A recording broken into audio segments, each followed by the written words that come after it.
Never stop reading the Bible. Have you ever thought about what it would take to design a perfect society from the ground up? Well, today we're diving into an ancient legal code that tried to do exactly that.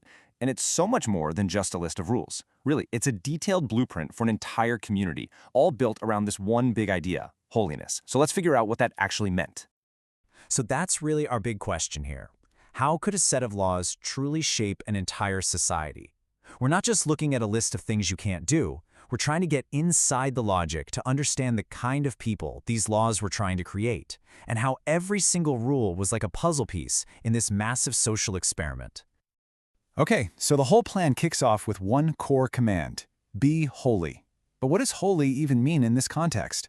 Well, it meant being set apart, being totally different.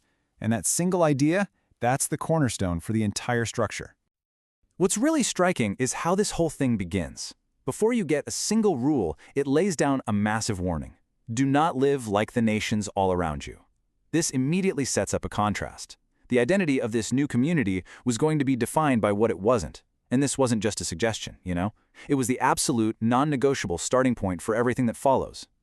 So where does this grand societal plan actually begin? You might think it would start with laws about government or money, right? But no, it starts with sexual morality. And from the perspective of this ancient text, that was no accident. It was seen as the absolute bedrock for every other kind of ethic. The logic here is actually pretty straightforward. In a world where sexual norms could be, let's say, chaotic, this code saw setting clear boundaries as absolutely essential. The idea was that the stability of the family unit was directly tied to the stability of the entire society. If that foundation started to crack, well, everything else was going to come crumbling down with it. And so the blueprint gets very specific and lays out some hard and fast rules. It strictly forbids things like incest, adultery, and bestiality. Now, these weren't just seen as some kind of personal moral slip-up. They were viewed as direct attacks on the new social order they were trying to build. And the punishment for breaking these foundational rules? It was severe. Being cut off from the people was basically a social death sentence. This made it crystal clear these were not private matters.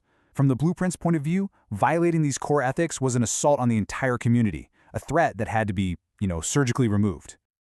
All right, so with sexual morality locked in as the foundation, the blueprint then expands. A lot. These principles of holiness start to weave their way into every single part of public and private life, creating a really comprehensive guide for the whole community. So how is all this organized? Well, you can think of it in two directions. First, you've got the vertical laws. These were all about the community's relationship with God, things like worship, rituals, and so on. Then you've got the horizontal laws, which governed relationships between people, how you treat your neighbor, your employee, or even a foreigner. And the crucial part is, both were seen as equally important.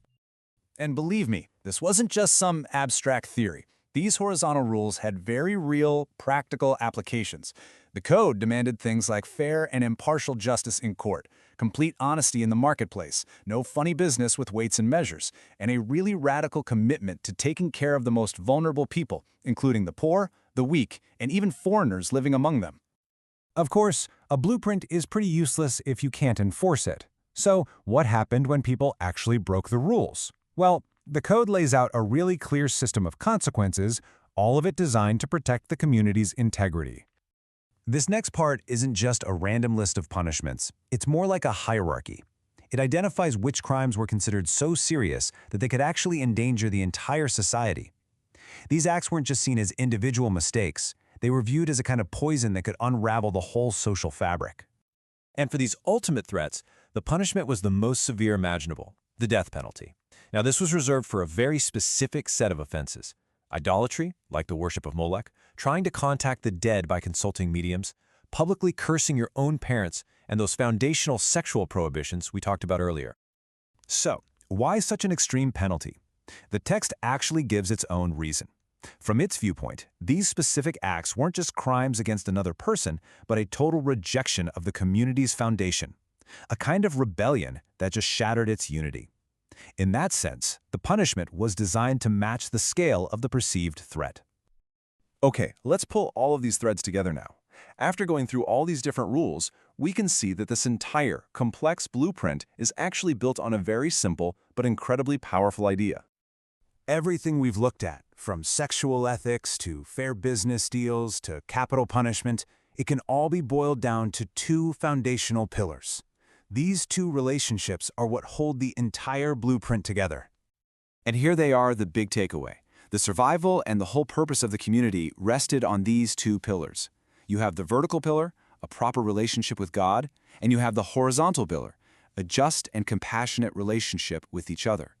According to this blueprint, you simply could not have one without the other.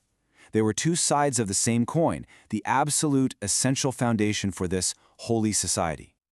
This all leaves us with a final question. In our modern world, which is so different from the one that produced this text, what can we learn from an ancient blueprint built on these vertical and horizontal duties? Does it offer any insights into how we structure our own communities and define our own morality today? That's definitely something to think about. This explainer was based on analysis from the Center Studio.